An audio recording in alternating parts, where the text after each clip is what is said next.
Welcome back to my channel. तो students, हमने twelfth standard के इकोनॉमिक्स का 6 चैप्टर स्टार्ट कर दिया है। उसमें हमने कुछ टॉपिक जो है डिस्कस करने वाले हैं, कर लिया है हमने। आज हम लोग लास्ट टॉपिक डिस्कस करने वाले हैं। तो अगर आप मेरे चैनल पर पहली बार आए हैं तो प्लीज़ मेरे चैनल को सब्सक्राइब कीजिए और वीडियो को लाइक कीजिए। चलो तो स्टार्ट करते हैं। तो अभी तक हमने वीडियो में इस चैप्टर में देखा है, मैंने आपको ओरिजिन बताया था कि इंडेक्स नंबर का ओरिजिन कहाँ से हुआ। फिर मैंने इंट्रोडक्शन बताया हुआ है आपको, इसके 2 डेफिनेशंस बताए हुए हैं, फीचर्स बताया हुआ है।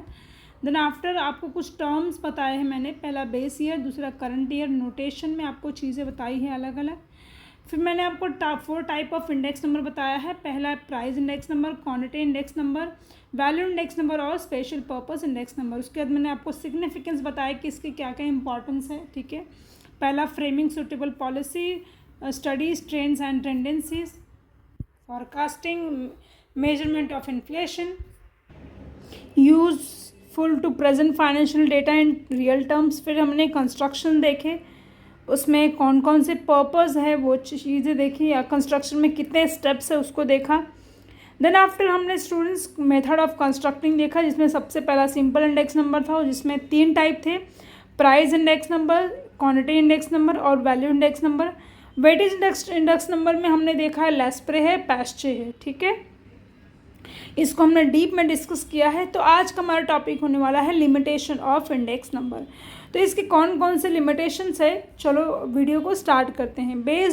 सबसे पहला लिमिटेशन है बेस्ड ऑन सैंपल। जब तक आपके पास सैंपल्स नहीं होगा तब तक ये कंस्ट्रक्शन या ये कैलकुलेशन नहीं हो सकता। So index numbers are generally based on sample. We cannot include all the items in construction of index numbers. आपको कुछ ही ऐसे 2-3 आइटम्स लेने होंगे, उनको सिलेक्ट करना होगा एज अ सैम्पल और उसी से ही कैलकुलेशन को स्टार्ट करना होगा। सेकेंड है बाइस इन द डेटा।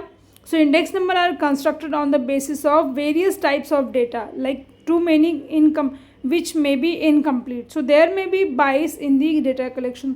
यानी कि कहीं ना कहीं जो डेटा होता है वो अनकम्प्लीट होने की वजह से तो जो रिजल्ट आता है उसमें कहीं ना कहीं बायसनेस देखने के लिए मिलती है। So this is bound to be affect the result of the index number. फिर नेक्स्ट आता है मिसयूज ऑफ इंडेक्स नंबर। तो इंडेक्स नंबर का मिसयूज़ किस तरीके से होता है।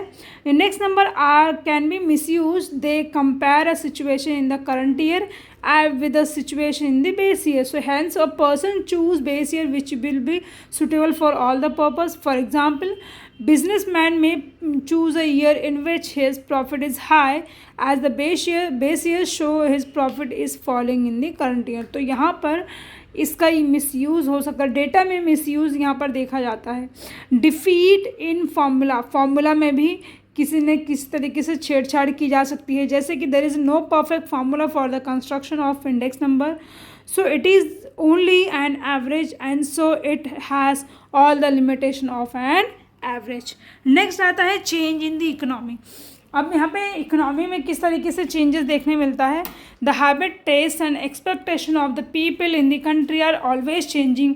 Of all the change can not be include in the estimation of index number. यानी कि जो चेंजेस होती है इकोनॉमी में in terms of taste, preference, expectation of the people, तो वो कहीं ना कहीं उसकी वजह से यहाँ पे इकोनॉमी में इसका चेंजेस देखने के लिए मिलता है। नेक्स्ट आता है क्वालिटेटिव चेंजेस। अब क्वालिटेटिव चेंजेस किस तरीके से होते हैं। द प्राइस और क्वांटिटी इंडेक्स नंबर में ignore the changes in qualities of the product. Why? Because at the any time a better quality of commodity will have a higher production of cost and higher production price than ordinary commodity which is substitute for the better product। तो यहाँ पे qualitative changes भी देखने के लिए मिलता है। Next आता है आर्बिट्री वेटेज। तो आर्बिट्री वेटेज का मतलब होता है it is assign for the commodity may be arbitrary. ठीक है, नेक्स्ट आता है लिमिटेड स्कोप। अब इसका जो स्कोप है वो हमेशा लिमिटेड पाया जाता है। ऐसा क्यों है? Because an index number has limited scope. If it is construct for one purpose, then it can be a use for any other purpose as well. So that is why यहाँ पर जो scope इसका पाया जाता है वो पाया जाता है हमेशा लिमिटेड पाया जाता है। ठीक है,